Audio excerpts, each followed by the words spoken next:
என்னைக்கு தோசை மாவு வீட்டில் இல்லையோ அப்போ தான் தோசை சாப்பிடணும் போல் இருக்குது. இன்றைக்கி இன்ஸ்டண்ட்டாக வந்து தோசை மாவு ரெடி பண்ணிடலான்னு இருக்கேன். ஃபர்ஸ்ட் வந்து 1 கப் அரிசி மாவு எடுத்திருக்கேன். 1 கப் கிட்டக்க ரோஸ்டட் ரவை எடுத்திருக்கேன்.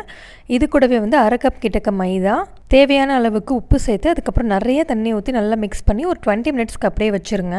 பொடிசாக கட் பண்ண ஒரு பெரிய வெங்காயம் சேர்த்துருக்கேன். அதுக்கப்புறம் 1/2 கப் கிட்டக்க துருவின கேரட் சேர்த்துருக்கேன். இது கூடவே வந்து கொஞ்சமாக கொத்தமல்லி, கருவேப்பிலை, அதுக்கப்புறம் 2 பச்சை மிளகாய் சேர்த்துருக்கேன். அண்ட் 1 டேபிள் ஸ்பூன் கிட்டக்க சீரகம், 1 டேபிள் ஸ்பூன் கிட்டக்க பெப்பர், கொஞ்சமாக வந்து கேஷ்யூ சேர்த்துருக்கேன். உங்களுக்கு கேஷ்யூ ரொம்ப பிடிக்கும் அப்படின்னா கொஞ்சம் அதிகமாகவே சேர்த்துக்கோங்க. எங்கள் வீட்டில் பெருசாக யாருக்கும் பிடிக்காதனால கொஞ்சமாக சேர்த்துருக்கேன்.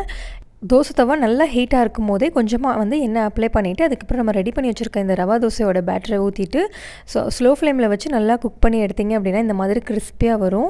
இது கூட தேங்காய் சட்னி, சாம்பார் இதெல்லாம் ரொம்ப சூப்பராக இருக்கும். கண்டிப்பாக ட்ரை பண்ணி பாருங்கள். தோசை மாவு இல்லைனாலுமே இந்த மாதிரி இன்ஸ்டண்ட்டாக ட்ரை பண்ணி பாருங்கள். ஸோ நாளைக்கு பார்க்கலாம். அது வரைக்கும் பாய்.